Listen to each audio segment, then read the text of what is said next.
I'll entertain a motion to reconvene open session. Make a motion. John? Second. Eric, second. Those in favor? Reconvening open session. 6-0. Please take roll call.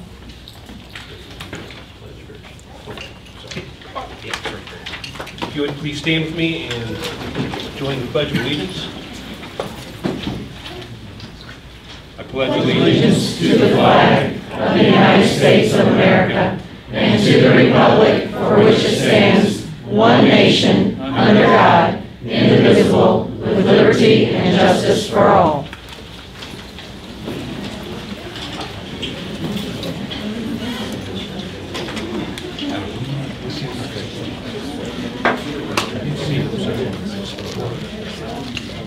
Please, Beth. Mr. Stewart? Here. Mr. McCarthy? Here. Mr. Lewis?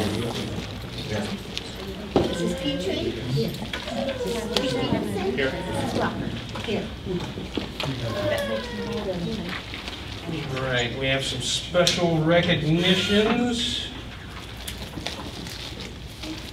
The Hillsboro R3 Foundation recognizes, they met April 16th to decide on 4 classroom grants. Were chosen out of 20 applications. We are pleased to be able to give the following grants: Amy Perry and Beth Sanchisi, K-3 gifted in 4th grade class, in the amount of $633.58 for Skype in the classroom. Kyle Elrich, high school special ed, calculators, a tool for success, $425. Jessica Jamsky, high school ag science, greenhouse, $600. And Cheryl Tilley, junior high library, Genius Bar, $995. The Hillsboro R3 Public Schools Foundation also awarded 5 scholarships in the amount of $250 to the following seniors: Victoria Brown, Brooke Delaney, Alexis Egemeyer, Brianna James, and Ryan Ochoa.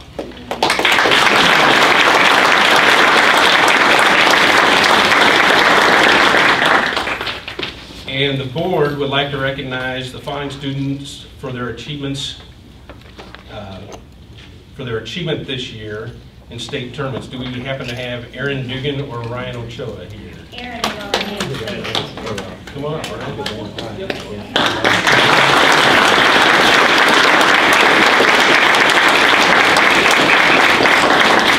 Aaron Dugan for cross country, and you see He's already at state. And Ryan, if you'd stay up here for a second, we get a picture. And Ryan for wrestling. Yeah, put it on me.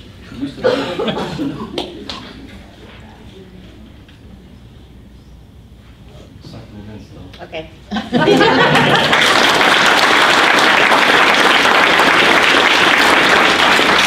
And Ryan, did I see right? You're going to be playing football down at Southeast too? Yes, sir. All right, congratulations. Thank you. Thank you. And the board would also like to recognize the following employees for perfect attendance this school year. If they're here, come on up. Well, I'm giving them all out. I mean, Victoria. Split them. I mean, Victoria, the other one. Are we giving all of them? Yeah. Oh, Ryan Ochoa's not here. I got you. Charlie Brown, custodian. Lonnie Grant, custodian. Lance Kiggins, paraprofessional. Ronnie Laval, maintenance. Lindsay Reed, a teacher. Kathy Ringo in technology. And Mia Hamblin in transportation. All these folks had perfect attendance.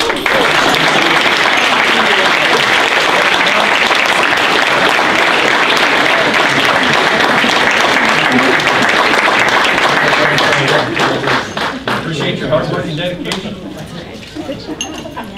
Kathy? Thank you. Thank you.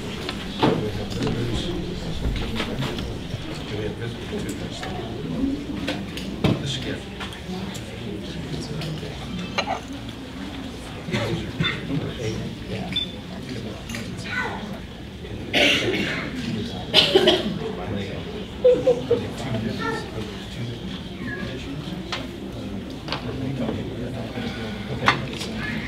Okay, next we have scheduled visitors to address the board. Sandra Moglin and Carrie Martin.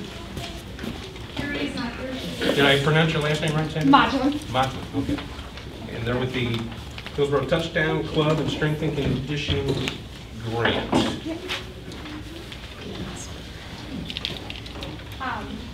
I'm with the Hillsboro Touchdown Club. I don't know if you guys know about us, but we're the booster club for the football program for grades 8 through 12. We're a group of parents, siblings, coaches, friends, alumni who really promote the Hillsboro football program. We support them financially, anything that cannot be covered within the school's allotted football program budget, and we work very hard to make sure that the overall experience is more enjoyable for our players and our coaches and parents. One of our primary functions of our group is to ensure that all of our players and coaches are fed before every single game for grades 8 through 12. We also hold a 501c3, so we're a not-for-profit status. This has allowed us to apply for a grant through the Objective Memorial Community Foundation. Our grant proposal was submitted in April of 2014 under the Health and Health-Related Education Program category to assist with the expansion of the Hillsboro R3 Strength and Conditioning Program at the high school and at the junior high. I'm happy to report that we were granted our grant request in September of 2014 for $11,300. We work very closely with Alex Rugley, Dr. Kathy Freeman, Eddie Moreno, and Lee Freeman on the necessities for the program. The money we received purchased $9,880.11 in equipment and $1,446 in BFS certification for our coaches. For 4 of them, that included Melanie Rugley, Chris Schatt, Jennifer O'Brien, and Lee Freeman. The difference between the money from the grant and the total for all of the equipment and the BFS certification was made up by the Touchdown Club. We also purchased a banner that is hanging up in the weight room at the high school to acknowledge the Jefferson Memorial Foundation and to show our appreciation to them.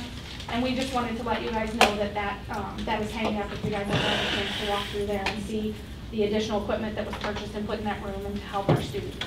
Thank you. Thank you. Thank you.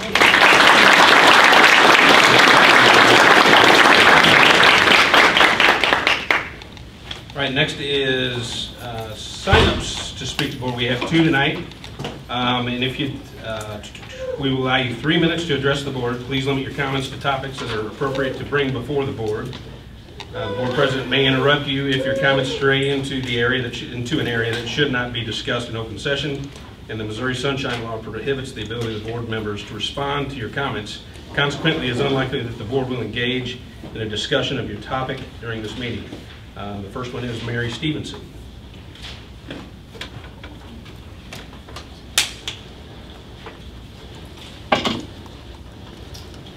To members of the Hillsboro R3 School Board, thank you for this opportunity to address an issue that I find extremely concerning.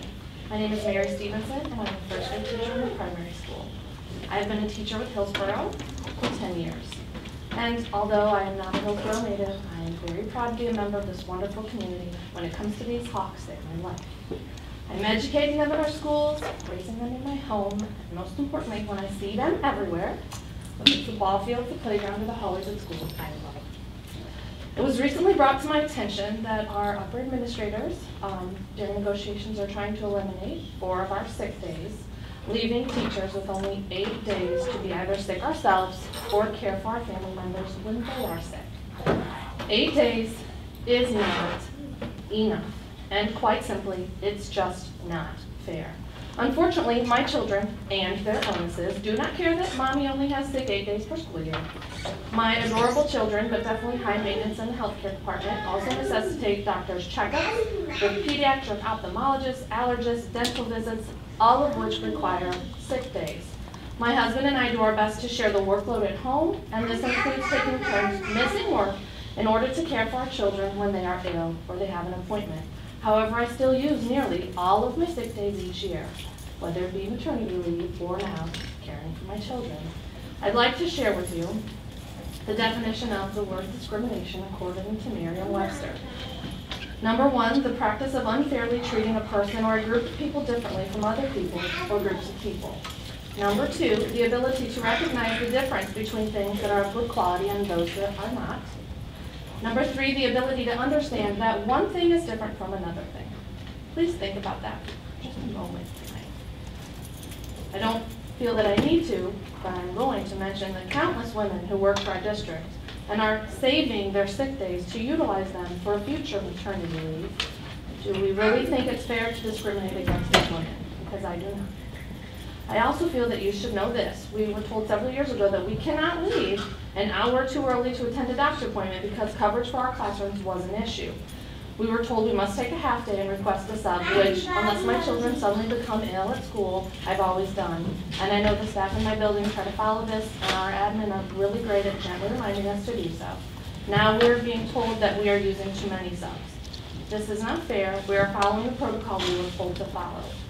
Are the number of sub requests differentiated so that we can clearly see how many substitutes are used for professional development versus sick leave for our staff, or other reasons other than professional development?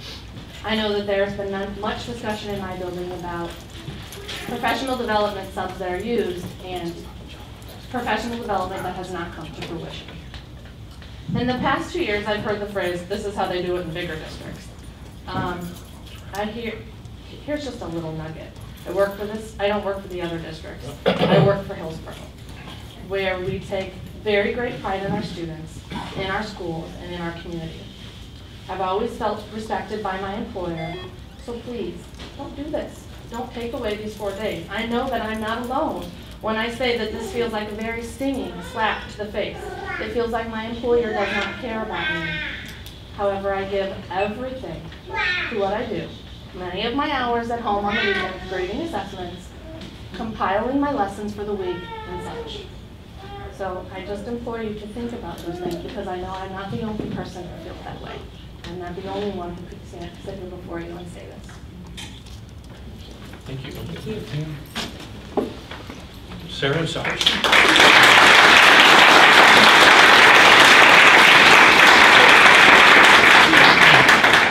Good evening. First, I want to thank you for putting the board packets online as requested in September. While it has been inconsistent at times, at least the last few months they have been there, there's something that I at least personally review, and over the last few months are concerned about some of our financials, specifically the amount of money that we are putting on credit card statements.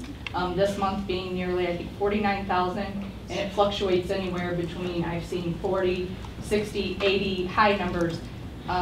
Given that I run an organization, I take finance very seriously, I would like to see us moving toward giving a financial statement and report at every board meeting. I appreciate Mr. Bess's report, but I think as a community member who comes, or people that are watching online now, it would be nice to have a financial statement, something quick to say where our status is, how we're doing, things we're ticking behind on that maybe is going to catch up, and how we're doing overall. The same maybe in some of our director positions I think would be important. Coming in tonight and hearing some of the recent concerns of some of our teachers, we need to make it a priority. I agree with Mrs. Stevenson to compare us to a larger district. We can't pay what Fox does, we can't pay what Festus, but we need to give our teachers priority. They've gone too long on the backs of this community. We've hurt our teachers. So we need to be going line by line through our budget and addressing some financial concerns. And just things I see are concerning to me. There could be very logical reasons. As a parent, I'm very active in a PTO organization, our primary. We are raising money for what I feel are basic needs for our kids. So I urge you as a board to sit together this year and really go through the budget and determine. And as we've all done in these hard economic times, some things have to go, and you have to have priorities. Our children, our teachers should be those priorities, and making cuts to them or not. And you need to make changes there. So I thank you for giving me the time to speak, but I also want to say to you that the perks and things that people are talking about or people see, I think to clear some of that up would be more transparency. So credit card statements and other things need to be a little more transparent, ensuring our community is aware of where our financials are. And I'm aware of the reserves we have that Dr. Corman spoke to the chamber about. We need to make it a priority and communicate to our community that our teachers are important. Thank you. Thank you.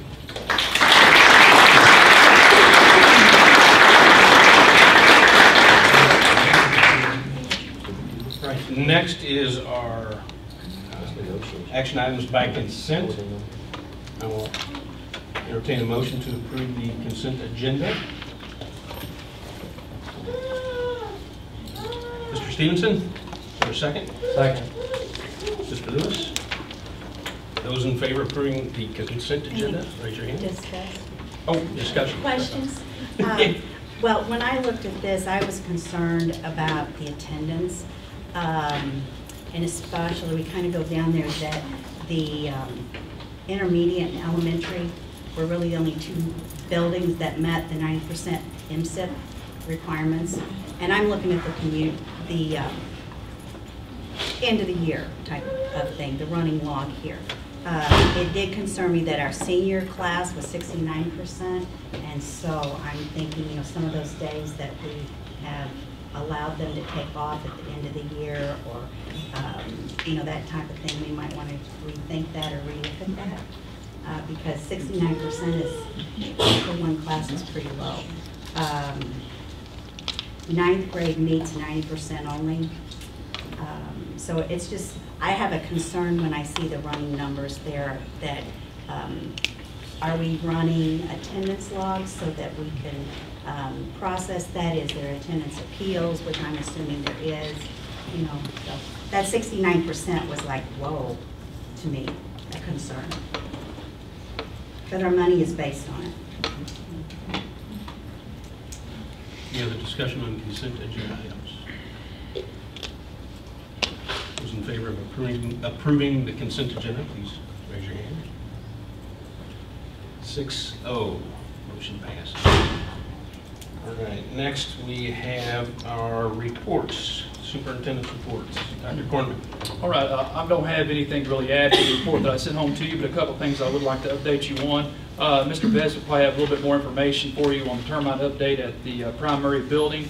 I think we actually only had one trap that was kind of dug out of the ground, but other than that, the kids couldn't get to the bait station, but we did have to put one back in the ground. The intermediate building, the structural engineer, of course you have the architect here this evening. We did a little study where the van came through and the woman lost consciousness and ran into the building.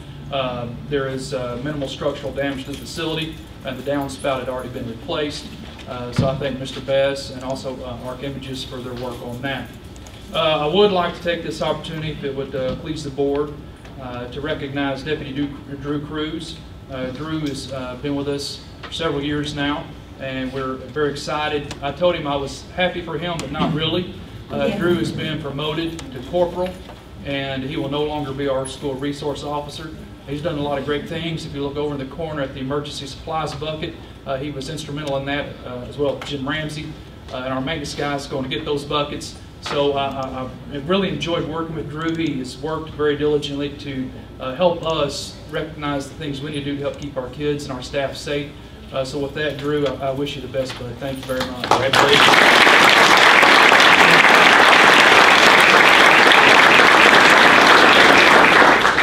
Now, update on that, Jefferson County Sheriff's Department will be working to get us some applications to find replacements, and so we'll get that to you as soon as possible. We do have a fill-in that will be working in summer school for us, who is the current SRO of Jefferson R7. He will be here filling in through the month of June. That gives us a few months to go ahead and find a replacement. It'll be difficult, Drew. I've enjoyed working with you, bud. Thank you very much for your hard work and effort. On another serious note, I've also included Don Senti. Dr. Senti is the director of Ed Plus. His letter to Governor Nixon on behalf of 62 member school districts around the area, imploring him to veto House Bill 42, which, as you read there, will divert about $60 million away from public education to improve charter school expansion as well as virtual schools. Although I don't want to say that those aren't good programs. I don't think we should sacrifice the education of public education students in order to make them more important. So you can read down through that as well. And the legislative bulletin, if you glance down on that page, you're going to see the session coming to an end. Some of the things that were passed, some of the things that did not pass. I'm sure that, again, House Bill 42 is in there. But also the 2.55 multiplier for our individuals that have worked in this 31 years, that didn't pass. So I believe it will be put out there again. One thing that would have benefited our district is the tax breaks for the quarries and mines. That's one thing that they've been working on, trying to reallocate. I know here in Jefferson County at least, the definition of what silt sand can be used for and how it can be taxed. So that's something they've been working hard to work through. As far as other information, you can see upcoming dates at the bottom of the Well, then we discussed before we had a motion and a second. I move to accept the amended committee list. Thank you. Second, Mr. Lewis. We solved the issue. Any other discussion? In order now. Those in favor of approving those amended committees? 6-0. Thank you. Motion passes. Okay, next we have the overnight trip requests. We have 2. Do I have a motion to approve I make the motion. I second. the, it's not both. We're going to approve Volleyball. the volleyball first. The trip request for the varsity volleyball team camp to Mizzou, July 20 through 24th, 2015. May I offer a point of clarification before we vote? Sure. Let us get the first and second in. Well, I don't know that you need one.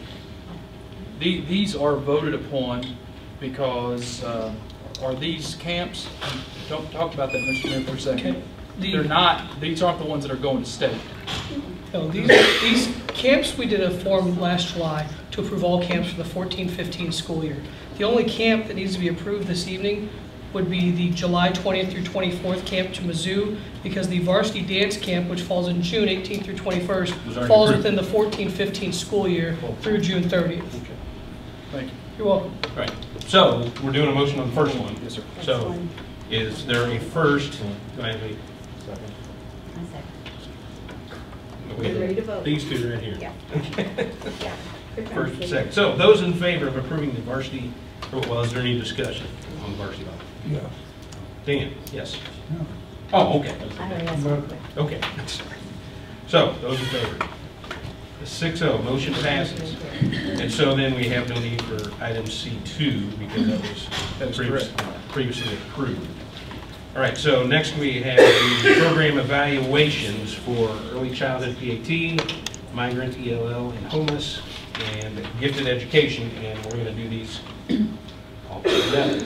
So do I have a motion to approve the program evaluations as presented? So moved. Mrs. Petrie, is there a second? Mrs. Welker. Discussion on the program evaluations before you. No discussion and concerns.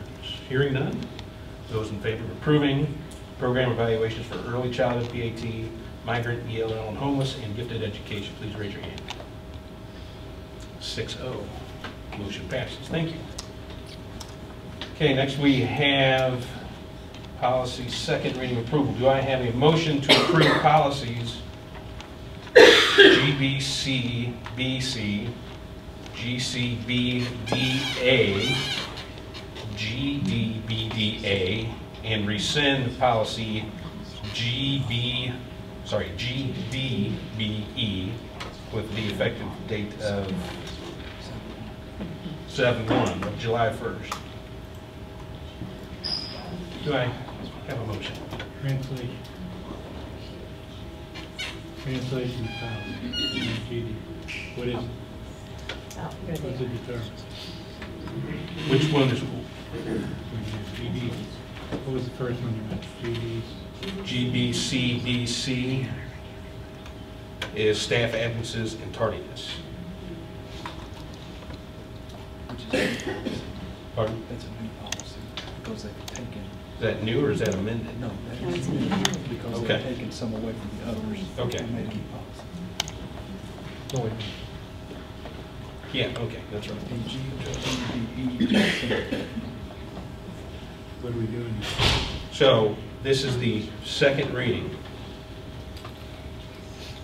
So we're voting to approve these as the second reading. And we do 3, is that correct? You're voting on all 4 of For readings. But this is the second. This is the second one for discussion, and there's one more reading. Yeah, there's one more reading for all these policies Right. at the next meeting. Correct. So this is 2.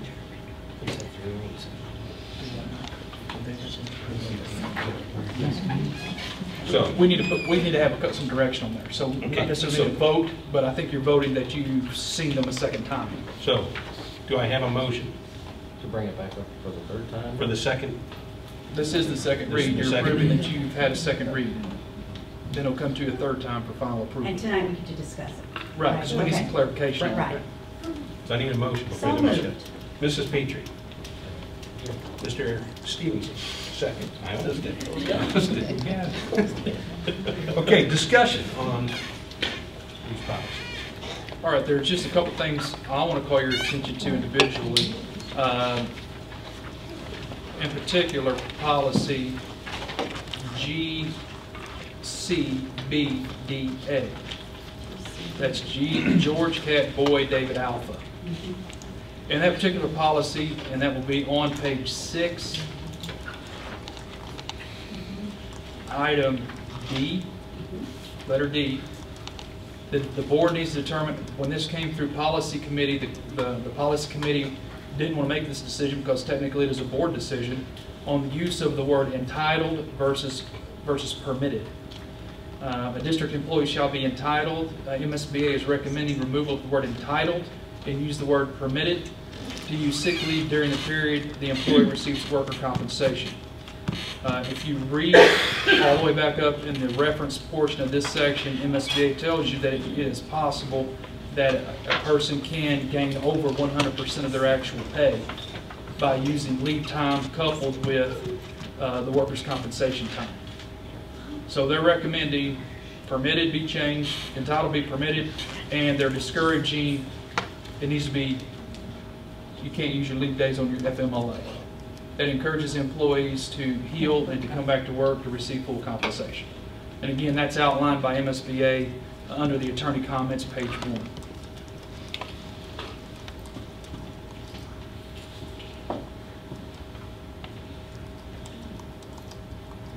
So we need to approve. Okay, so this is the workman's comp. Yes, ma'am. And this Okay. actually is on both these two, GCBDA and GDBDA, which is professional staff and support staff. And so in past practice, if it was a workman's comp, they were able to use, staff was able to use sick Yes, ma'am. leave to make up the difference. So they could still get 100% of their salary Yes, while ma'am. they were off.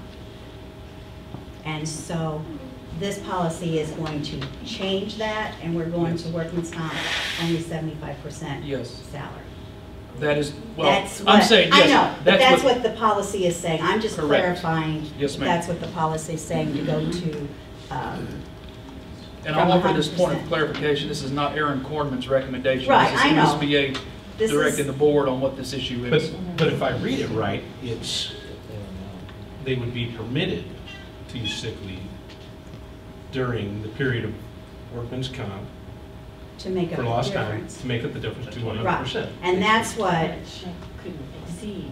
right, the Can't- current right. process. Right. Because in committee, we also, or in the policy committee, we talked about true workman's comp is only 75%. And so that's what I was clarifying, that basically it's kind of status quo with a couple of tweaks of legislation.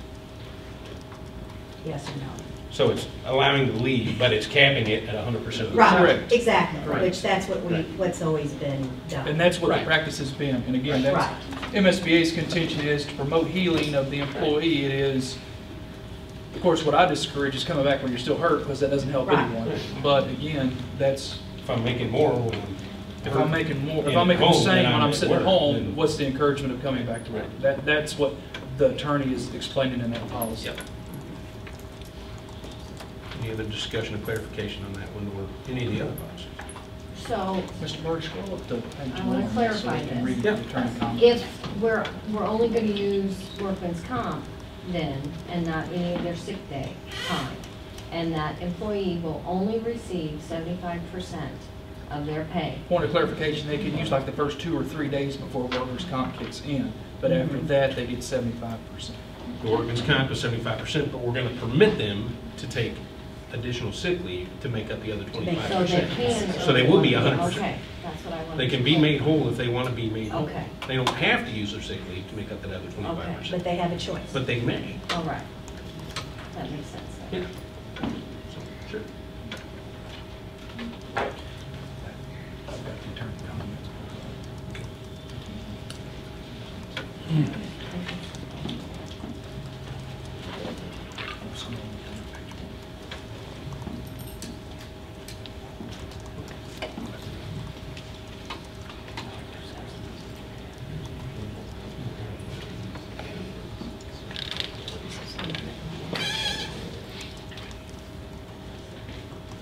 For the public interested in reading, the board is reading under attorney comment the first paragraph.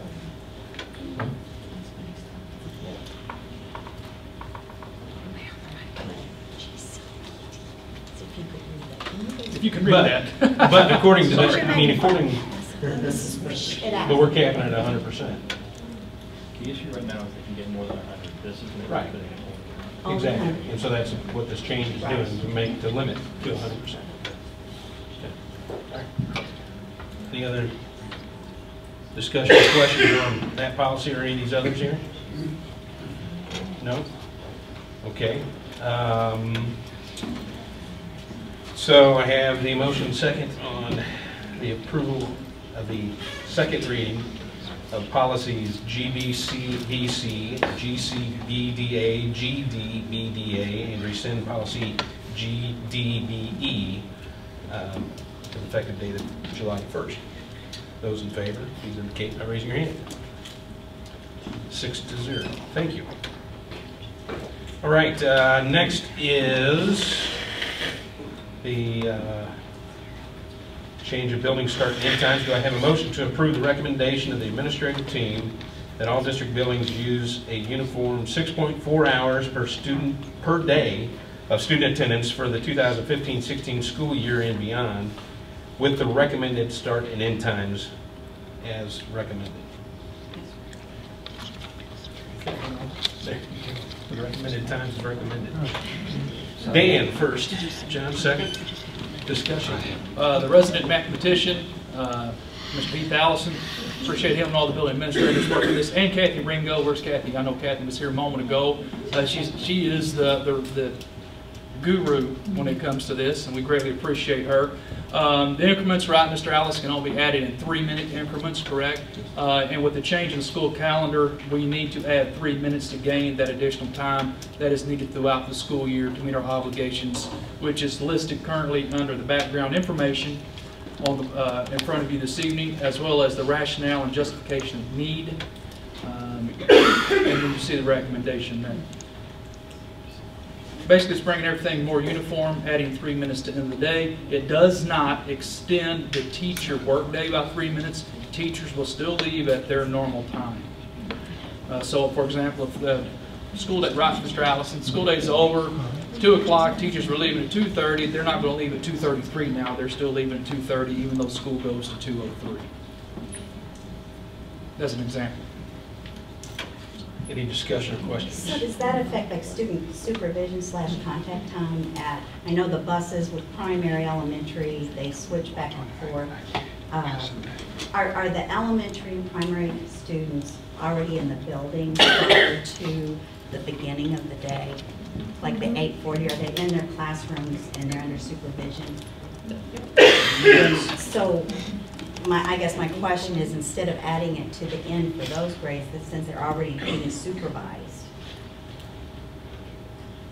what's the rationale to adding it at the end instead of at the beginning? Because the kids are already in the building, in the classrooms, teachers are supervising them. Why not start early? Mr. Reed, now go ahead. Not all the buses are there by that point early? For us. We have a few still straggling in. 5th, 6th grade. Yes, ma'am, and 3rd and 4th as well. So those buses swap back and forth. They drop off at us and then they go down to the other. They go to the elementary.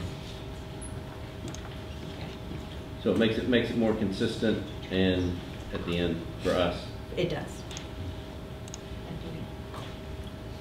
You've been in that situation. Well, I need to have somebody explain to me how it's going to increase instructional time.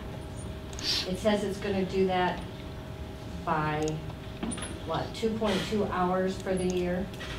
Mr. Allison, go ahead. Sorry.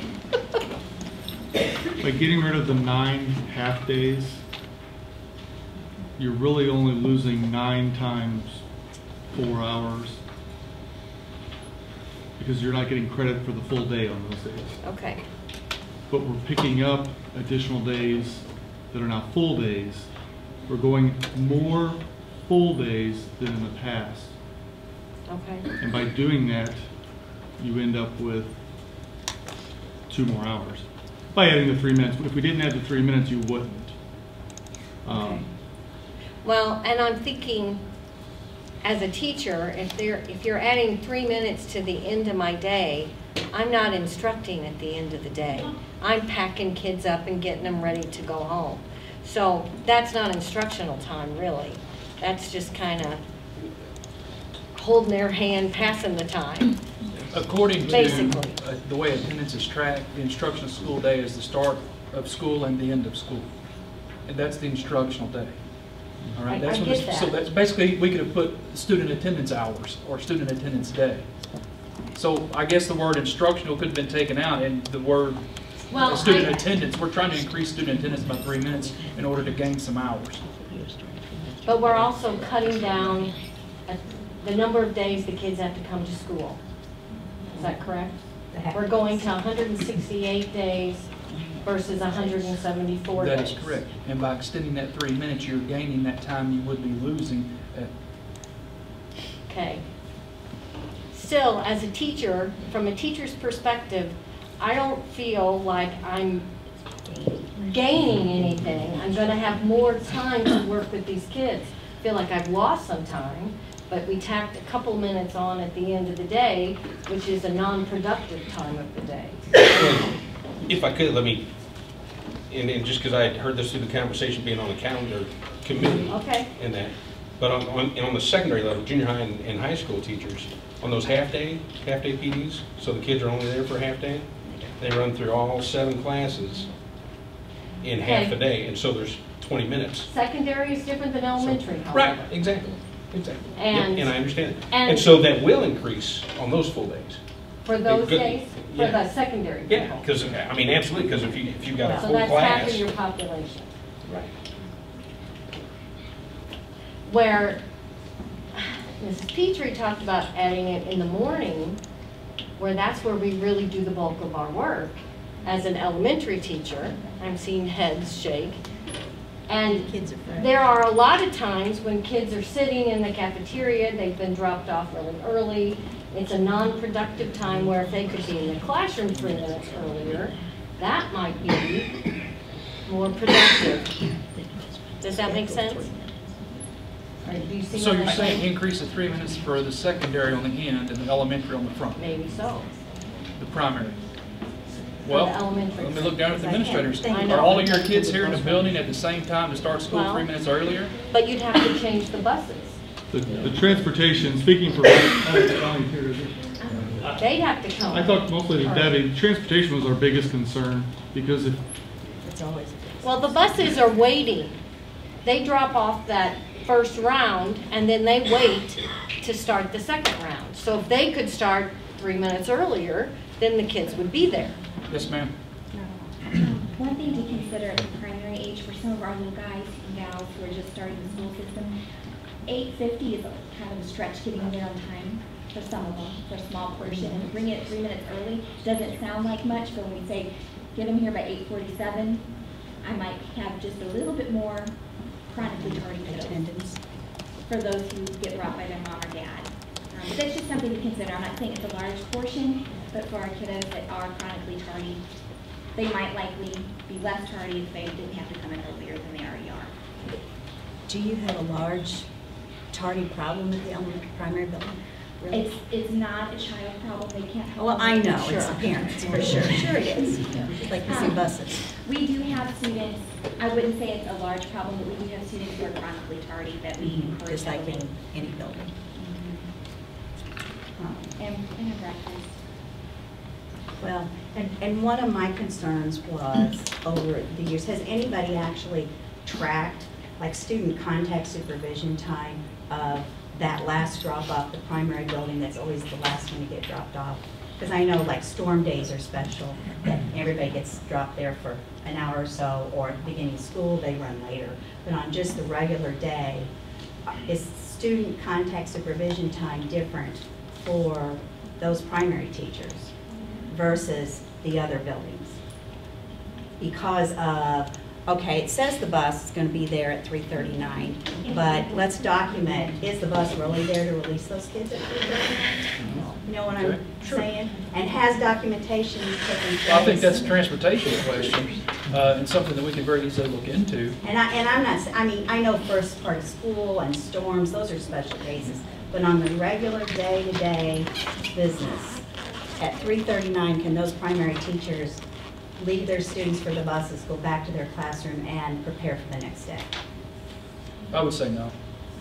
So. No, and I'm going to tell you why. I mean, you're talking about the little bitties. You're talking about the Yeah, I biggest of our know. district. You just can't say, okay, see you later, kids. Catch Because the they bus have when to it take comes. them out to the bus. But being an elementary teacher, I understand that perspective, that it takes a little bit more nurturing in that department. Sure it does.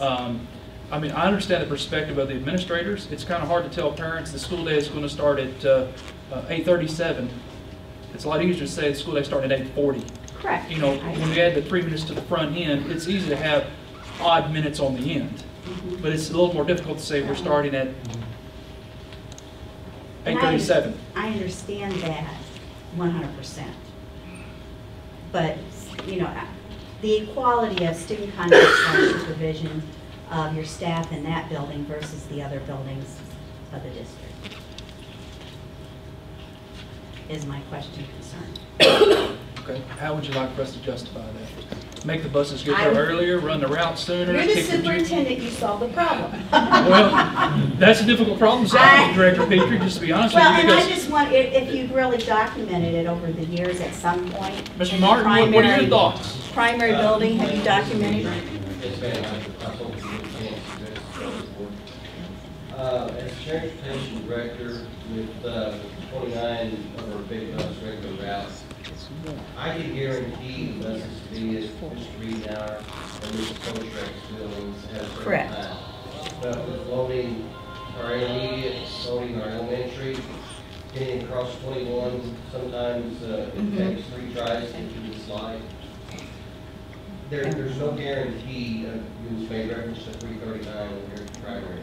The only way we can guarantee as a school administration team is if we started loading there first.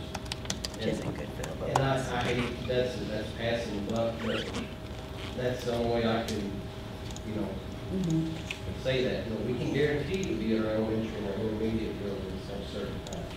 But help me out.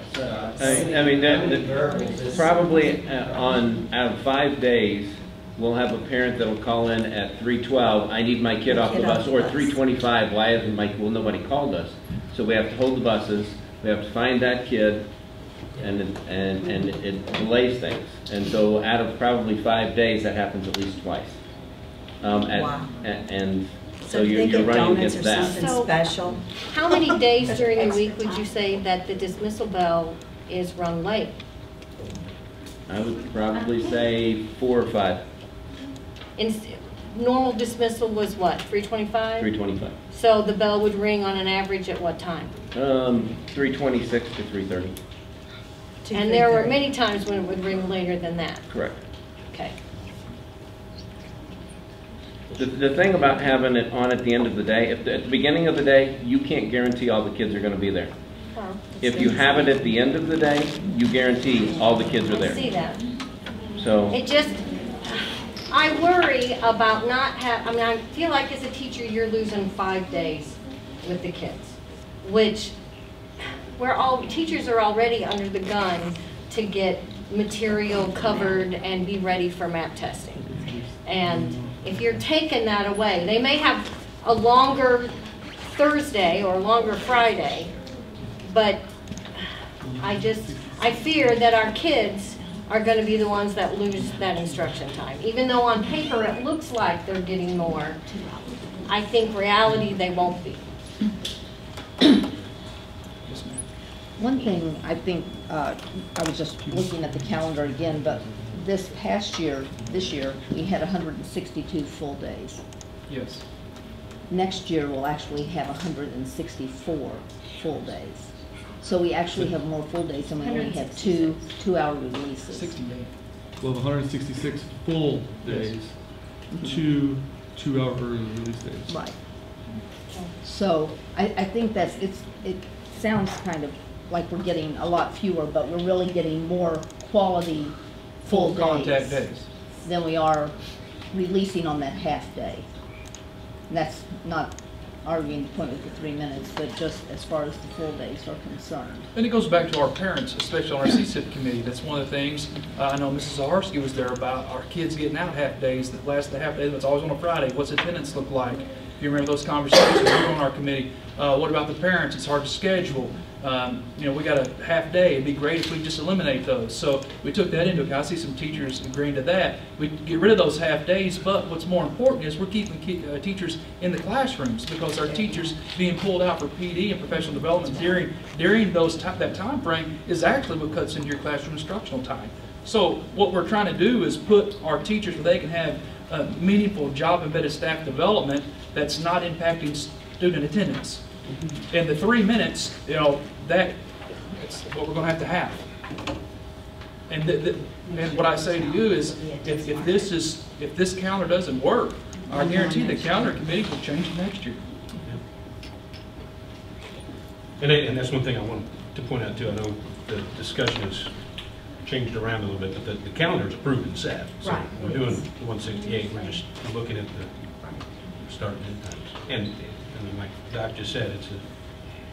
Well, I wanted to know the difference between the morning versus the afternoon. Yep. Is there any other discussion? Hearing none, those in favor of approving the recommendation of the administrative team in all district buildings use a uniform 6.4-hour day of student attendance for the 2015-16 school year and beyond with the recommended start and end times, raise your hand. Those opposed? Motion passes 5-1. Thank you. Right, next we have the masonry sealant bids for this primary.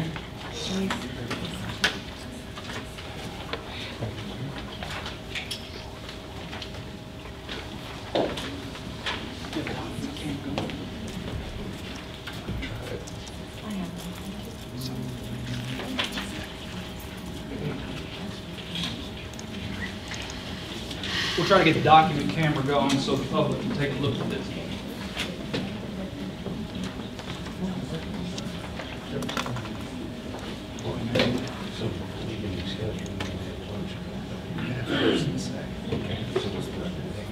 The recommendation from the architect is to go with Western waterproofing in the amount of 3786. And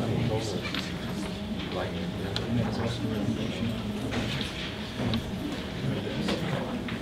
All right, in order for us to get some discussion going here, you have the letter from the architects and the bids in front of you, and the architects have recommended that we go with Western Waterproofing for their bid of $37,886. That is also the recommendation of our administration, so I would entertain a motion to approve the low bid, I do believe. Yes, sir. Western Waterproofing of $37,886. This is Petrie first, Mr. Lewis second. So let's talk. All right, if you take a look at that, you'll see that we have, I'll kind of want to read over this for the public. The district received 4 bids for a water sealing and I guess mitigation type project at our primary school. That project, and Roy, you're going to have to help me out here, is going to include sealing of the backer rod around the windows if needed. Some of the joints might have to be ground down, basically tuck pointing. The high bid was from Superior Waterproofing for $87,300. The next bid was B&K tuck pointing, $72,470. Then James Stat tuck pointing, $61,462.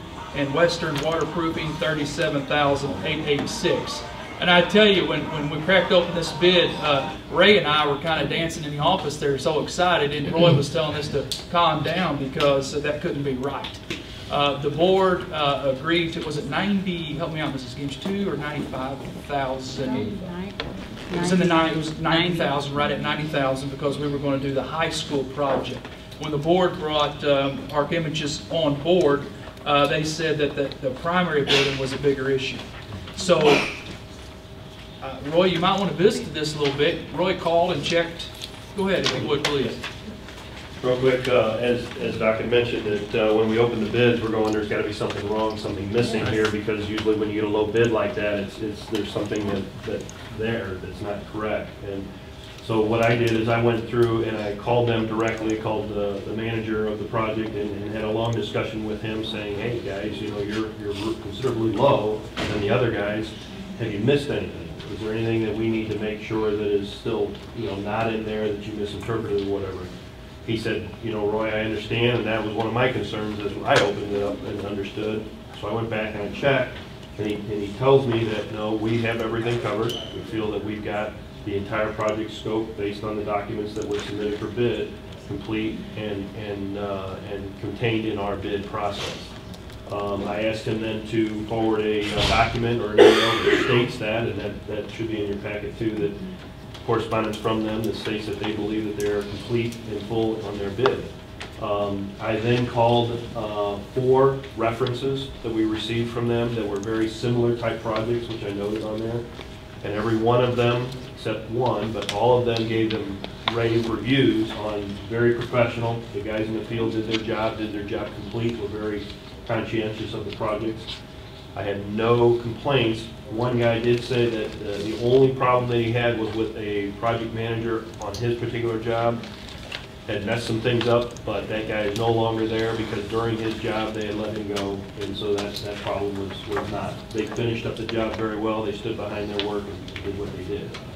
Now again, that's the extent of what we did to qualify their bids. I can't really go over to their office and verify all their numbers, but they said that they were complete, that they had the entire job, and by all means they are apparently bidders.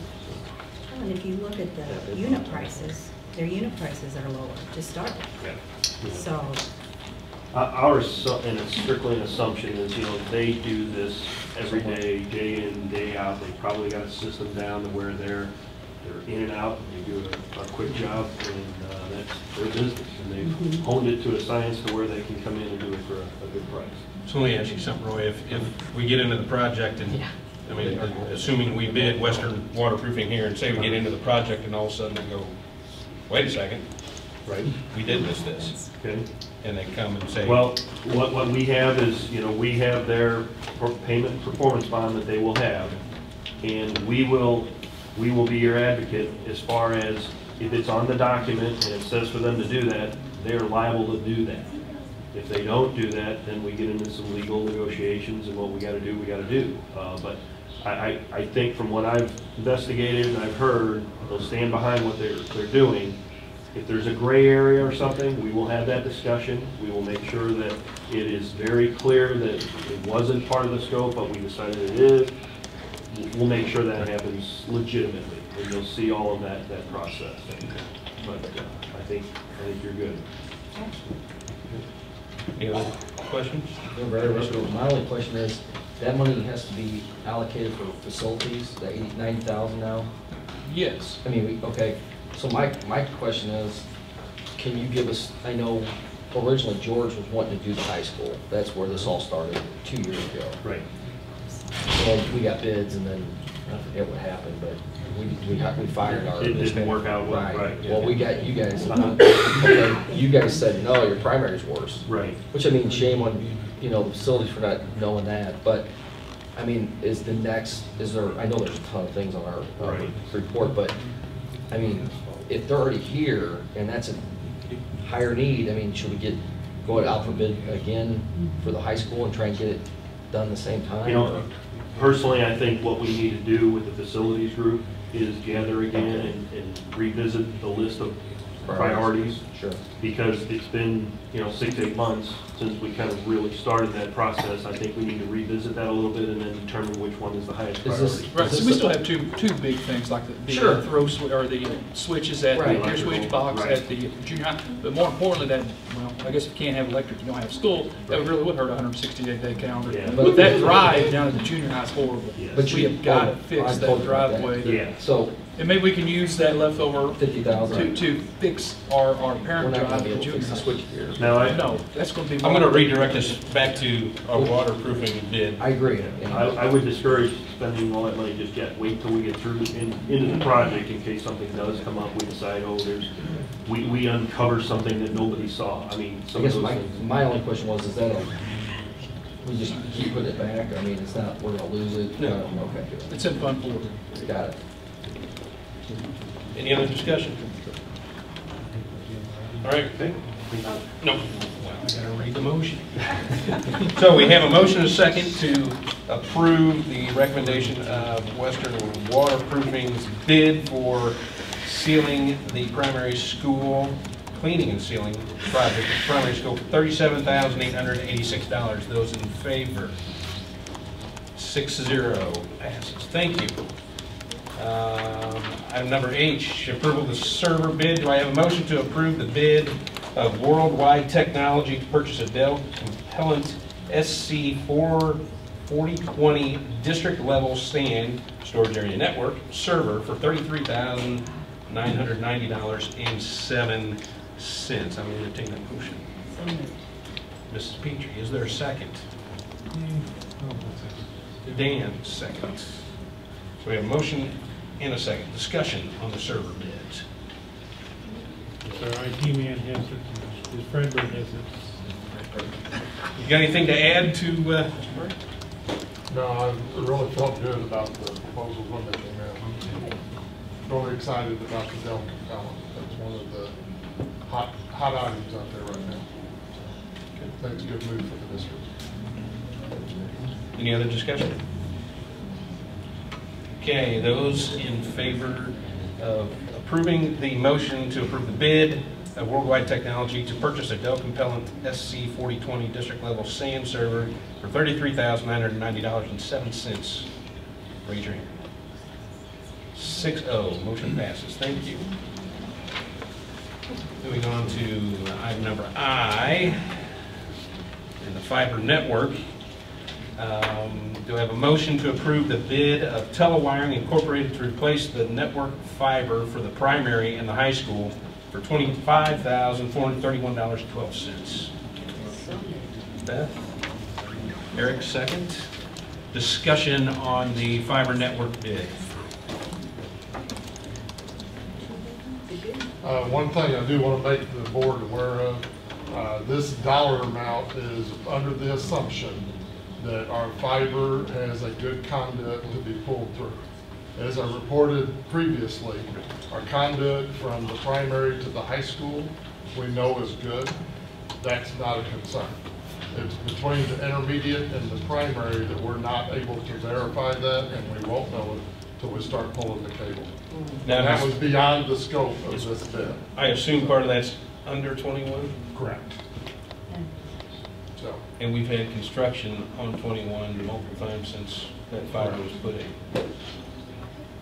So we don't know what we're going to run into. And there's no way of verifying it without possibly affecting the connectivity of the primary or the high school during the school year. And of course, we're doing summer school there, so we really can't do anything until the end of June. Okay. So. Eric? Just reading here, it's saying one of the issues because it wasn't installed correctly originally, obviously assuming it's installed correctly, what's the typical lifespan? Well, if it had been done correctly, we wouldn't be having this conversation. Sure. The fiber that was installed was a indoor rated cable, so that was the majority of the issue. Okay. It should have been an underground rated cable. So what we suspect has happened over the 17-year period is essentially you had freezing and thawing of that cable, and you've eventually reached a crushing point, and so the fiber is actually damaged at this point. So, going forward, as I worked with the vendors during the walkthrough process, all of them talked about, I've got cable out there that's much older than what yours is, but it was underground rated cable. So that was the issue. So, and the company responsible for that is no longer in business.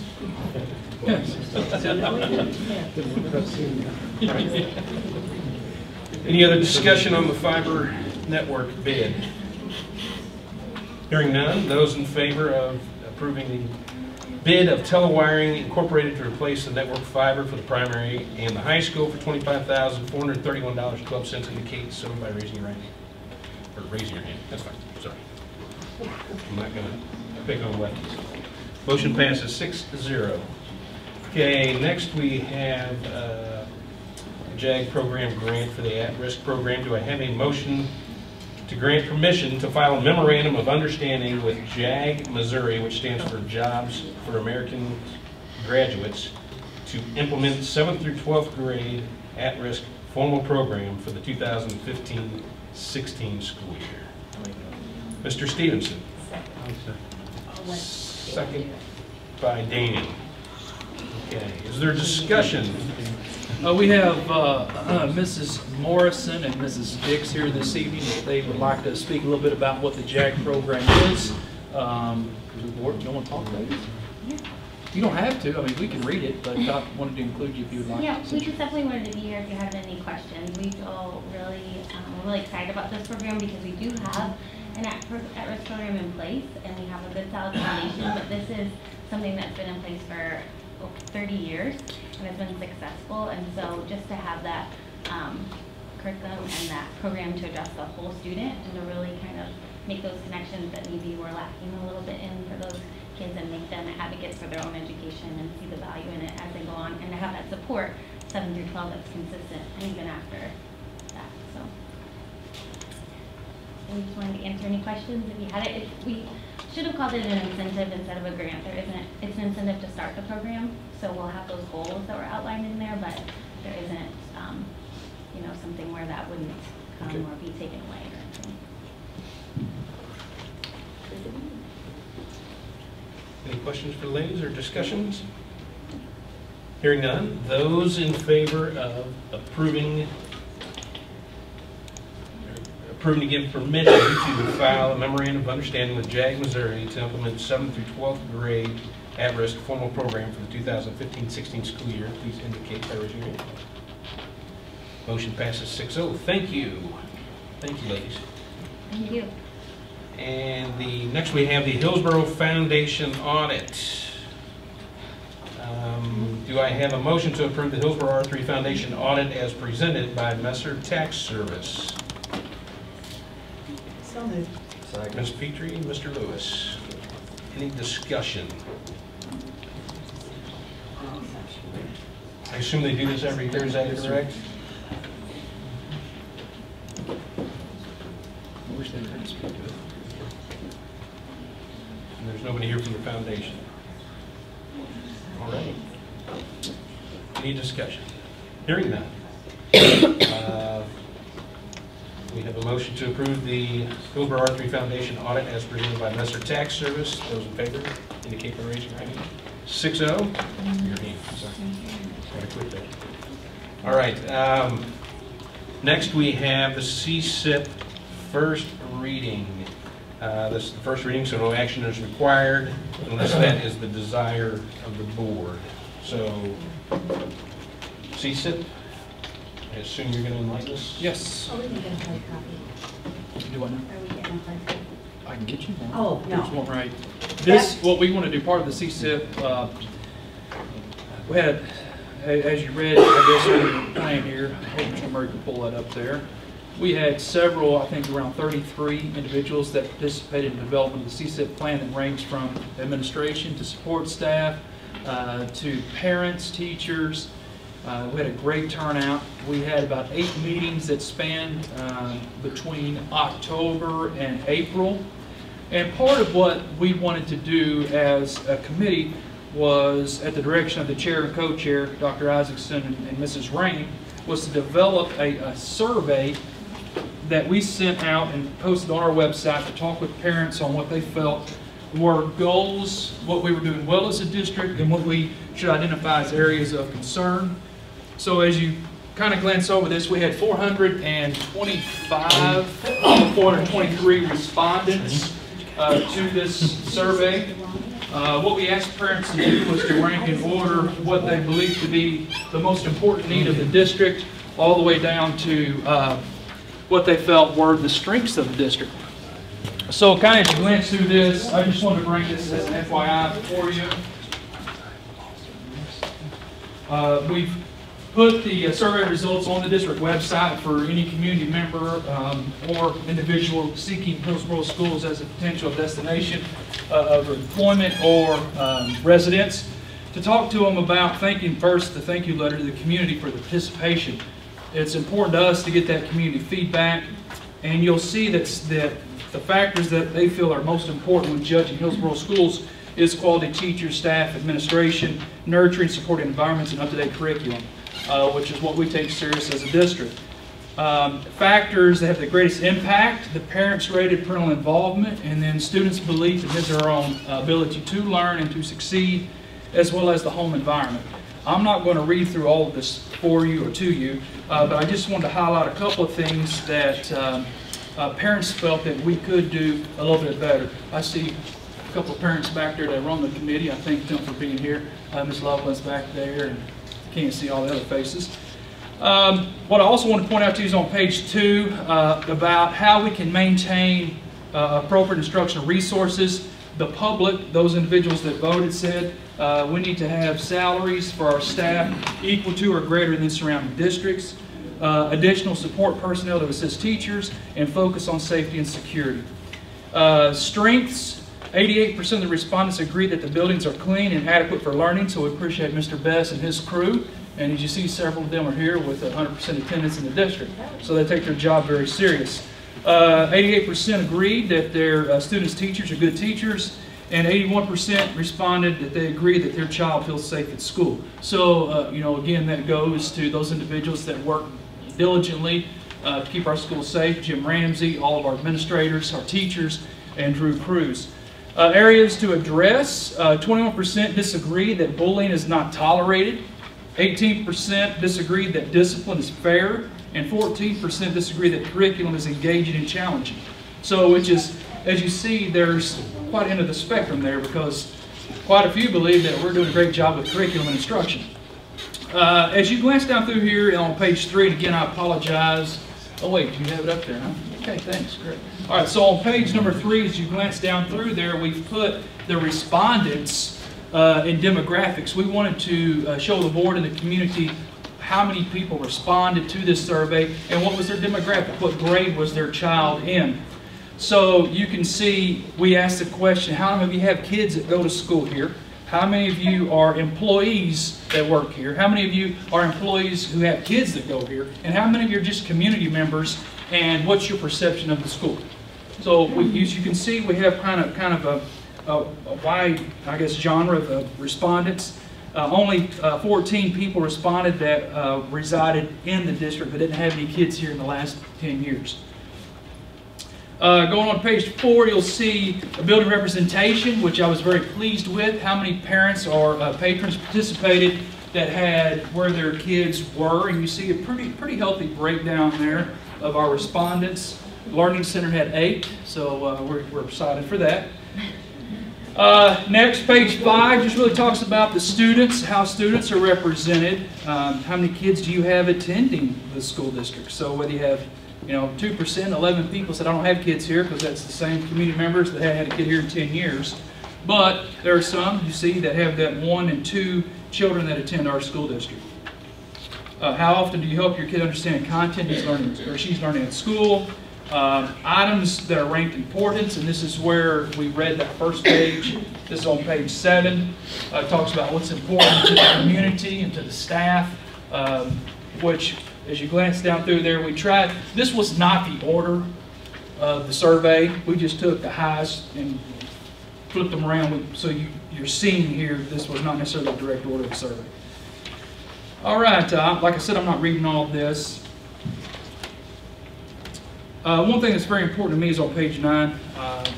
One thing we really worked hard on, and I thank our staff for this, is that making positive connections with kids. Because if you don't have a positive relationship with the students that you educate daily, the learning is going to be, it's not going to grow as much as it could. So students feel welcome in school. It's very important for me as superintendent. I know all the administrators that the kids want to be here, and parents realize that this is a warm, welcoming place, that we want kids here. That's It's important to me. So with that, you have the CSIP, you've seen the goals and the executive summary. This was the manual that we worked to put together during our 8 meetings, and I think I have a few sheets of paper left in the office that haven't been included. But in this manual we have our sign-in sheets, all things of that nature, if any board member would like to see that. So this, again, is just the first read. If you have any questions, I'll do my best, or Dr. Isaac and Mrs. Rain, or the teachers. There are several teachers here that sat on that committee. Mrs. Dix was there quite a bit. Miss Renee Loveland, is that the correct pronunciation, was on our committee. So if you have any questions, we'll do our best to answer them for you. Any questions on? So after this is all said and done, will we get a hard copy? Yes, ma'am. We can get you one now if you'd like to have one. I always refer back to it. Sure. So, I mean, not a big hurry, but I would. Well, Mr. Murray can push print over here. You can have one in about 5 minutes if you really want one, or you can get I a don't nice need color one in 5 copy. minutes. Okay, I'll put it on the to-do list then. Any other discussion on the CSIP? First reading? All right. Next we'll move on to the student handbooks first reading. This is first reading for the student handbooks. Actually, we sought to approve these items at the June board meeting. So as far as the handbooks go, is there any questions? Concerns? I haven't read them all through yet. You know, they highlight the changes. Okay. I got my yellow marker. The first year I was on here, I didn't realize that until I got most of the way through, and I'm like, really? All right, so no questions there. That would be considered the first reading. All right, next we have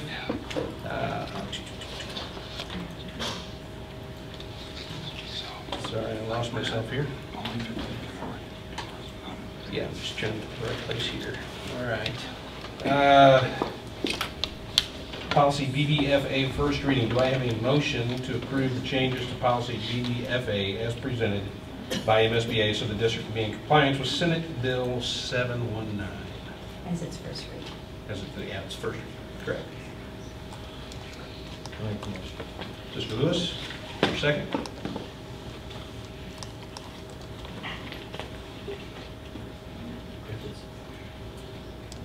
We don't have a second? Okay. Eric, thank you. Mr. Stevenson. So first and second. So, discussion of policy BBFA, which is titled, get the right place here, Board Member Conflict of Interest and Financial Disclosure. So, discussion on policy BBFA. Okay, I'll open this up.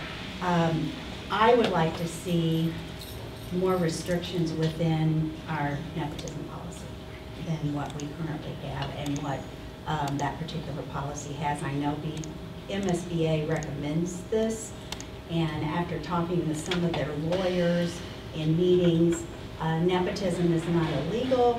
It does shrink your hiring pool, and they do not recommend a nepotism policy with restrictions because of small rural districts that appreciate, you know. Everybody's related. Yes, yes, that type of thing. So, you know, I would like to see us discuss some more restrictions that go into that. I know that motion is on the floor, but after that motion is off the floor, then I will entertain a motion to discuss and add restrictions. Right. And I will mention, and I mean, I have no problems with the board discussing adding some nepotism language in there, but I do want to, for the two of you that weren't on whenever the policy was last changed and the nepotism came out, one of the reasons that we changed this particular policy was because it was in conflict with, I think it was 2 other policies. GCD and GDC. Okay, so if we're gonna. And what was the other one? GDC. One is professional staff and one is support staff hiring.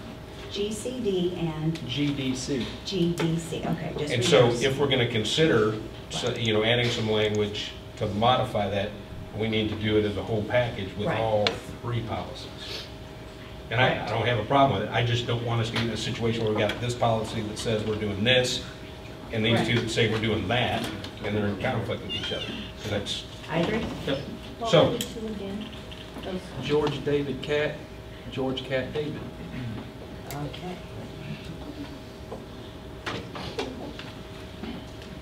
but I do, and of course, as you know, as a board, we can amend the policy Yes. as needed. But I And do this doesn't understand. go to vote until July. Right, this because is, yeah, this is just the first read. So we And I have do know time that to talk and with investigate. the legal change, changing the state Right. statutes and that, Right. we do need to do something. Yes. But we can discuss adding language that we could, if it be the will of the board, we could discuss that at the June meeting. If there's some particular language, yeah. Do we need to do something with this motion that's on the floor? First read. Yeah, this is the first read, but it's, yeah, approving the first read. So do we, yeah, we have a motion to approve the changes as presented and as the first read. So, all right. Is there any other discussion regarding these changes? These changes? These no. changes? No? Those in favor, indicate by raising your hand. It's the first read, approving it for the first read. Because it's a I'm voting to say I read it. Yeah, that's basically all we're saying, is that we have read it. We aren't accepting it, we're reading it. I have read it. What I was voting on. So 6-0. Okay. Can we talk about that now at the end of new business? Correct. You'll have to vote Sure. to amend the agenda, to add it as an agenda item, since it wasn't on the posted agenda to be made. Okay. So we do that now? You have to take a motion to suspend the agenda, take a motion to add it as an agenda item. I will entertain a motion to suspend the agenda. Mr. Stevenson, I thought we could do that right here. do I have a second? Mrs. Wilson, okay, so those in favor of suspending the agenda, indicate by raising your hand. 6-0, okay. So we suspended the agenda. So I will entertain a motion to add item, I believe it will be 9. Pardon? Item 10. 10R. Right. But it's item 10R. Item 10R as changes to, or discussion of changes to policy BDFA. Is that acceptable? Yes. Is that right? I'm sorry. Okay, because you're the first. Yes, I Okay. am. Okay, Yes. so I have the Yes. first. Is there a second? Second. Mrs. Petrie. Any discussion on adding the agenda? None? Okay. So we have a first and a second to amend the agenda to add item 10R, discussion of changes to policy BDFA. Those in favor, indicate by raising your hand. 6-0, motion passes. Now I suppose I need to entertain a motion to unsuspend the Motion agenda? to Re-enter? not enter it, but let me get the That's good. Go for it. Motion to pick back up where we left off. Okay, so moved. Okay, Mrs. Petrie. It may not be the official language, but it works. Second, Mrs. Welker. Okay. I have a motion and a second to pick back up where we left off. Okay. Those in favor? 6-0. Okay, thank you. We are now on item O. Thank you. Approval to apply James Patterson's $1.25 million pledge to the libraries grant. Do I have a motion to grant the request to apply for a $2,000, that's less than 1.25. Anyway, a $2,000 grant to purchase 100 ebooks for the primary. I have a first from Mrs. Welker and a second from Mrs. Petrie. Discussion. According to board policy, anytime someone will write for a grant, they have to bring to the board for approval. So that's why you have it. I've spent lots of money on his books, so he better allow this. The whole 1.25 million? Well, that would be good, but they're only asking for 2,000. I doubt it'd be that generous. but that'll be up high on my money. Any discussion? Any other discussion? Dan? Easy, Oh, ready to vote. okay, cool. We're voting. All right, and hearing no further discussion, then we have a motion to approve grants, to approve a motion to grant the request to apply for a $2,000 grant to purchase 100 e-books to primary library. Those in favor indicate by raising your hand. 6-0. Thank you. Motion passes. All right, do I have a motion to approve the renewal rate for employer-paid life insurance at $1.20 per person for a rate block of 2 years through July the 1st, 2017? So moved. Mrs. Petrie. Do I have a second? Yeah. Mr. McCarthy. Okay, so I have a motion second to approve. Discussion on the employee life rates. Going to save $1,300 annually. No clarification needed, no discussion? Saving money, it's all good. All right. So I have a motion. Those in favor of approval of the renewal rate for employer-paid life insurance at $1.20 per person for a rate block of 2 years through July 1st, 2017. Thank you. 6-0. You can't get ahead of me like that. Okay, item Q is order of roll call vote. And it was a discussion item that I know we talked in brief about at, yeah, I think our seventh, open part of our seventh meeting. And I know we've had this discussion. I know the last time Beth brought it up, not long after she came on the board. But historically, the way roll call votes have gone with the board is it starts with the president, it goes to the vice president, and then I think the treasurer, and then it's length of service pretty much on the board. Or is it alphabetic? Anyway, there's a set order that it goes. And so somebody's always first, and currently somebody's always last. And I know whenever we had a discussion before, Beth's like, you know, my vote never matters in a roll call vote because there's, you know. Which was not a big deal, but it was. Yeah, but it's, and sometimes you get that took feeling. a lot of pressure off of me. But then you could also be the pressure if, you know, if it's 3-3. Whenever I was here, my first year, I was the last, I was always 3-3, so.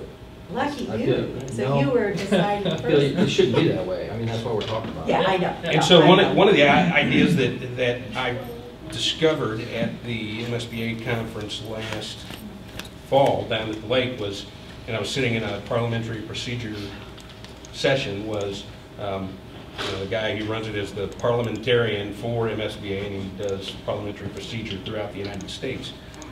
But he said, yeah, somebody asked that question about roll call votes, and do they always have to be the same order? He said, no, they don't have to be in any particular order. And he said, in fact, what I suggest you do is you start out with a list, whether you start alphabetically or you start the way that you have now, and that's the way your first roll call vote goes. The next roll call vote, the first one becomes the last one, the second's the first, so everybody, it just rotates.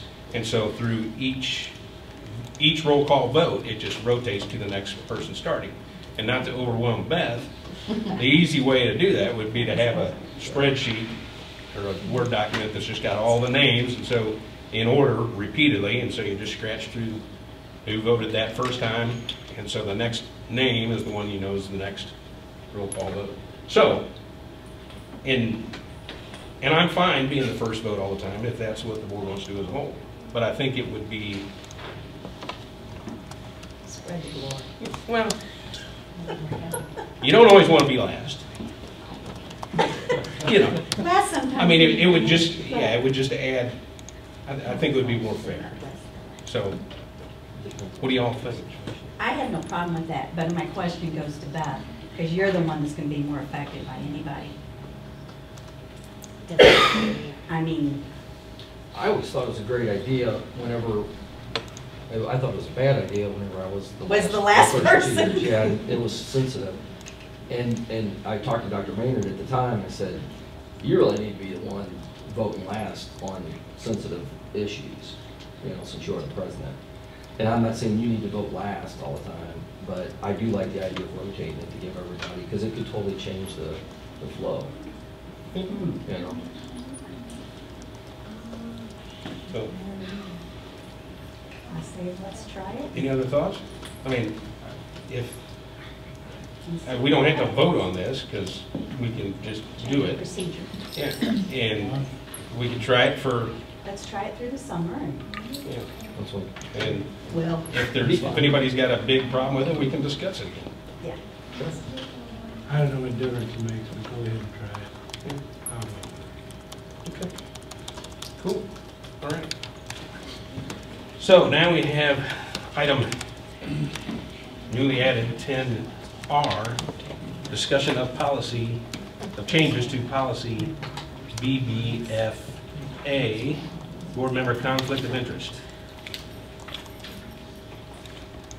Okay. I truly believe that there should be more restrictions here, very minimum. I strongly feel that a sitting board member such as myself, during that time that I'm on the board, I should not, or my immediate relative should not be considered for a job. If it's important that they get a job, then I would resign my position.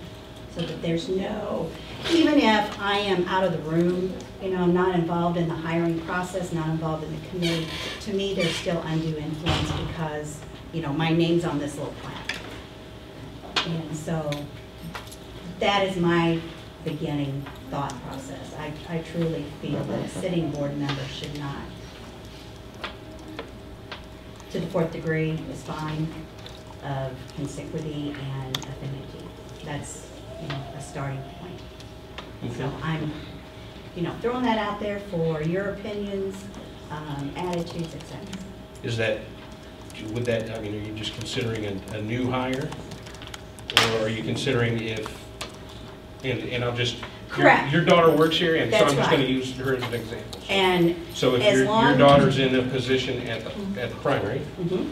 and so if she stand up? wants to transfer to another building, or if she, you know, I don't know if she has her administrative Well- certificate or not, but if she did and she wanted to become an assistant principal or principal, what, because she's already an employee. Right, now. So, This is my personal feeling. If they're already employed when I was elected, then the good people of Hillsboro R3 elected me knowing that I have a daughter in the district. I have no problems with that. If she comes up for, say, a Title I reading position or assistant principal position because she's pursuing, then yes, I feel I should resign my position for her to have that opportunity. Or maybe she does, you know, if my position here is more important than her job, then she would go to another school district. I think we are unique. Hillsboro is unique in that we're sitting here in Jefferson County with so many school districts around us that, you know, we're not like those rural school districts that, you know, have a difficult time getting employees, in my opinion. How do some of the rest of them attitudes? Come on. Dan, go ahead. I'm pretty much in similar vein on that. If somebody relative of mine came up for a new hire, I would resign. And in the old policy, it was like that because I was sitting here at a board meeting several years ago, not many, and he was sitting right there, don't know who it was, but he resigned his position so that his son would be even looked at for the job. Mr. Wood. Could be, all right, there you go. There you go, Yep. see? And I thought, you know, that was that's the way it should be done. And right now, the way this policy states, Mr. Murray, when he retires, I have a super duper son-in-law that is a computer geek. And, you know, I don't know how long you're gonna work, but he might want your job. And, you know, right now, I could be friendly with lots of people to make them like me, and, you know, he's got a job in the future. And I just don't, I think that is unfair to the public. I think it's a sign of, I mean, full disclosure, transparency. Yeah. Us, though, I think we want him. Might Well, have to sign off. Yeah. She might have to resign We could get another Fredbear to see if he But, and I mean, I there's also still- think there's a difference between new hires and somebody that's already In the working district. here, and they're, you know, they're going, trying for another position. I mean, the board member at that point definitely ought to be out of the room and out of the process for Which I any agree. discussion or vote on that. I don't think, because if we've got a board member's been elected, and maybe elected more than once, and, you know, they're serving the people of the district in a good fashion, and we've got an employee that's related to that person within 4 degrees, and they're a great employee, and they've improved themselves, and you know, they want to try a different Right. building or a different job or advance. I don't know, I mean, we shouldn't, I don't think we ought to hold that person down just because they're. So I don't disagree on new hires. Right, I know. I don't But disagree on new hires. I do think that just simply me sitting here, or that I would have undue influence, even though I'm not directly involved in the hiring process, which I'm not. You guys aren't under my employee. I mean, you know, I'm part of this board, and just simply because I'm here, I think there would be influence that would be exerted. Because, they like me, et cetera. I wouldn't worry about it. Mhm. I would have to resign just personally, and I think that it's best for the school district. Other Anybody issues? else to be heard from? There can be conflict. And I know we're not little rural Missouri out there, you know, the only district in the county. Right, Like some like St. counties. Genevieve. But we're also It's not not, little. you know, the Parkway where nobody's related. Well, You know, that's true. So, I mean, Well, we're a blend, because, I mean, I got so many family around this county. It's true. Because of my wife's family. I mean, my family's pretty small, but because of my wife's family, I got people I don't know that are family. Which is true. And I do think it's a level of public trust that, you know, there's no image of, or pretense, I guess it's a better word, of conflicting interest. And- Even if there's not conflict there, Right. there's right. still always that. I mean, just simply that because I'm hanging here above your now. thing. Exactly. Right, just simply because I'm here now, I'm sure there's people that are thinking, well, my daughter's gonna get a darn good raise because I'm here. And that doesn't have anything to do with it. But, and when I started doing a little bit of online research, there are, like you said, the larger school districts, Melville and Lindbergh. I mean, literally, Melville says relatives of board members and administrative officials cannot be employed by the district. New And I hire? mean, it's cut and dry, so, you know, now we shouldn't do that, I do not believe, because Is that new hire only, or is that? that is their statement in their policy. They do not distinguish. What's your school say? I don't know where I'm saying. But, I would, about that statement in particular, so do they fire an employee if somebody gets elected that has an employee that works there? And if that employee that works there is a tenured teacher, Okay. you can't. If board member is elected and has family employed, the family member will be released at the end of their contract or school year. Will not, another quotation, will not employ or continue to employ any relative of a school board member with the exception of a tenured teacher. Wow. Yeah, wow, I agree. Now, Yeah, that is, when you that's a little harsh say larger litigation school there. district, You guys larger really school wanna be on the district, school board. you know, that's I'm gonna Melville, get you fired. Lindbergh. You Well, know, I mean, how did they stop from getting into wrongful Well, yeah. termination suit Exactly. with a probationary teacher that's had great evaluations? That's, I wouldn't hold that to the teacher's charge. Well, to let that's, go. you know, Is that, Wow. are they This- I MSBA just- policy, you know, Do are they MSBA policy, or do they? that I just have did a really quick, I mean, I'm talking 30 minutes to an hour online research. Lindbergh or Google, Melville? Lindbergh, Melville, DeSoto, of course, I pulled up from my old record, sorry. Staff accepting employment with the district agree to accept the building assignment of the superintendent of schools. Staff will not be assigned where they would be under the direct supervision of a member of the employee's immediate family. So that includes, you know, supervisory people. So, you know. And that word kind of makes a difference, supervisor. Yes, and I think that, you know, we've had some issues, you know, in years past that made Hillsboro, you know, put our original one before 2013 in there. And I think even if we think back even this year, there has been a couple of issues that if it wasn't relatives, maybe that wouldn't have occurred. I don't know. I'm just throwing that out there. And like I say, I'm not advocating per se, but that's just a little bit that I do think there needs to be some restrictions personally. I do. And I'm going to go a little bit further, maybe. Petrie show. I think that at the next board meeting, you know, we have the open session at the beginning that, you know, I would like to hear a lot from community, from staff, from teacher organizations. How would this affect them? From the administrators, how does this affect them in their job? Maybe it's not a concern. Like I said, it might just be me and my personal opinion, but they have the opportunity to contact us through the website.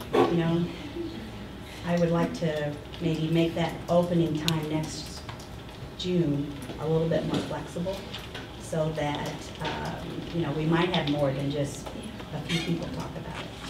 If you have an issue, I would like to know. Depends on the size of the agenda. Well, and that's true, yeah. Yeah, I mean, I'm not opposed to hearing from. But because, you know, we're sitting here, ultimately we have to vote on this, and personally I would like to know what this group of people and beyond in the community truly believe. Is it just me being weird? So in the meantime, because I think we've had some good discussion and we've got some differing ideas, I think we're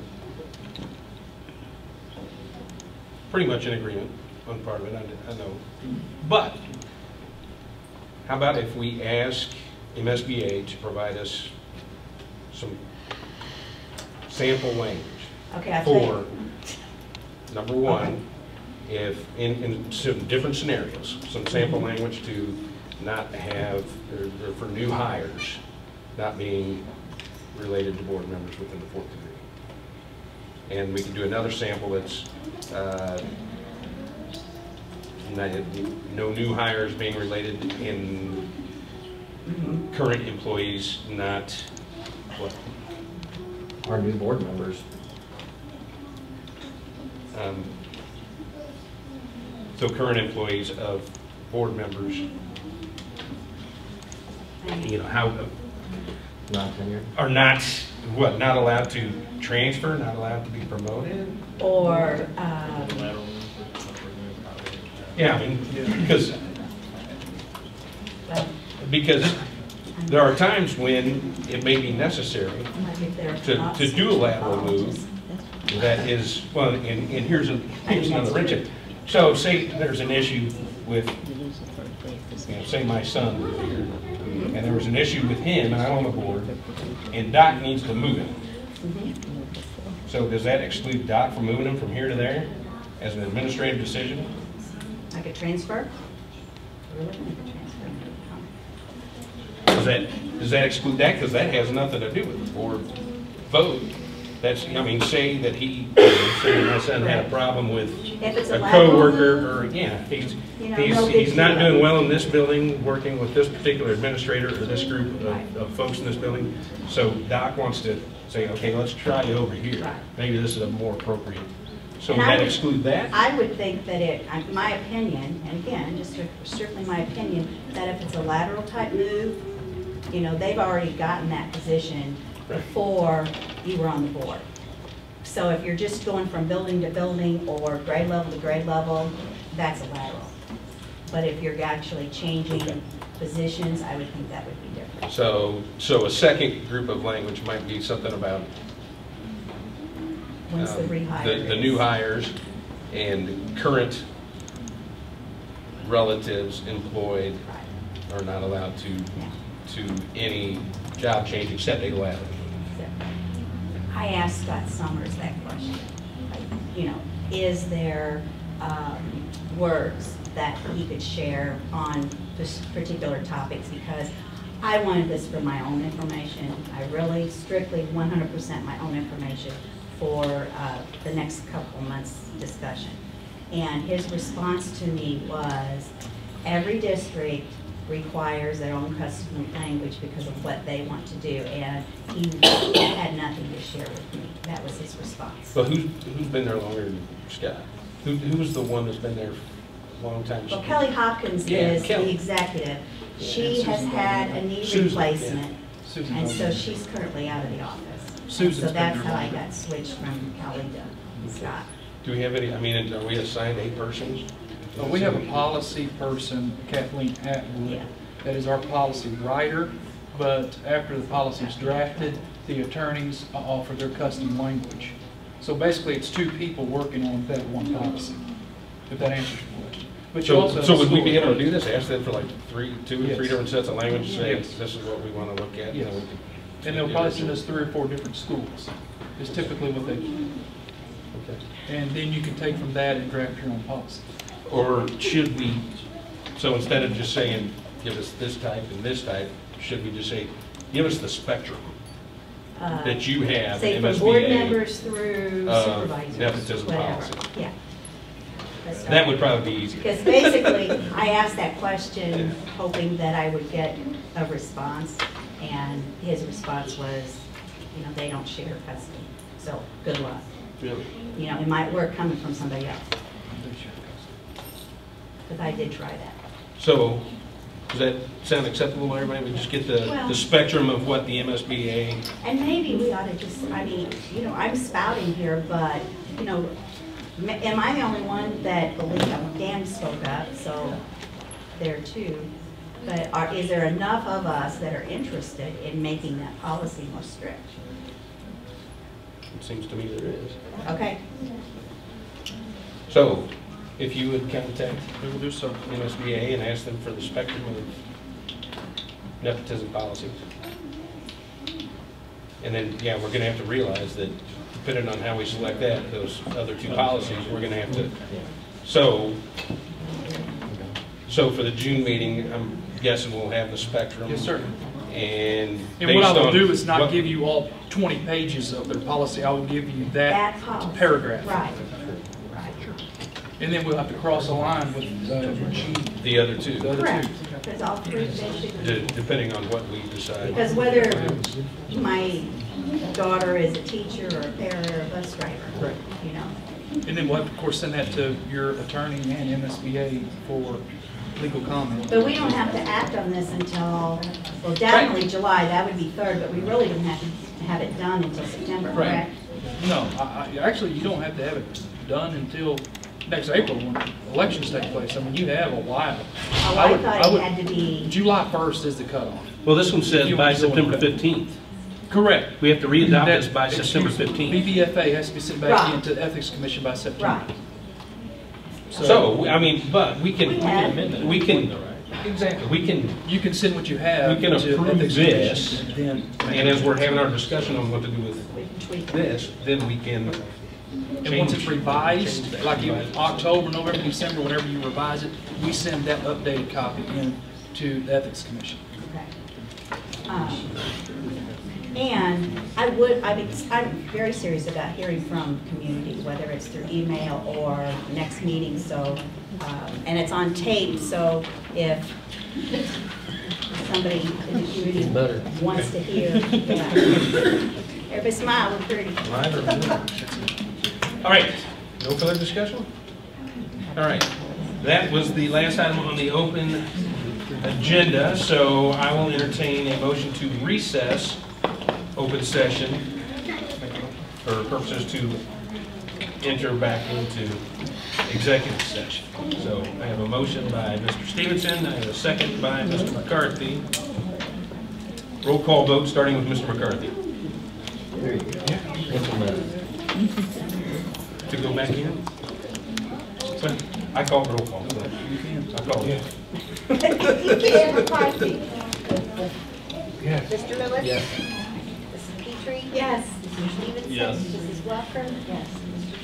Stewart? Yeah. He voted last. Thank you. get back in at 5 to 10. Way to go. I want to apologize. This was got unplugged.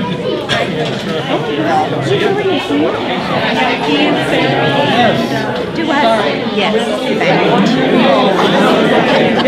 Oh, well, you don't know. I have to have a conversation with you.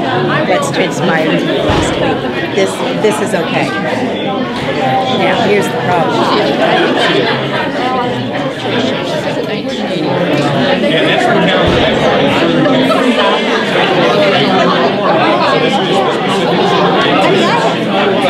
I would never have thought. Last year I was a nobody, but this year.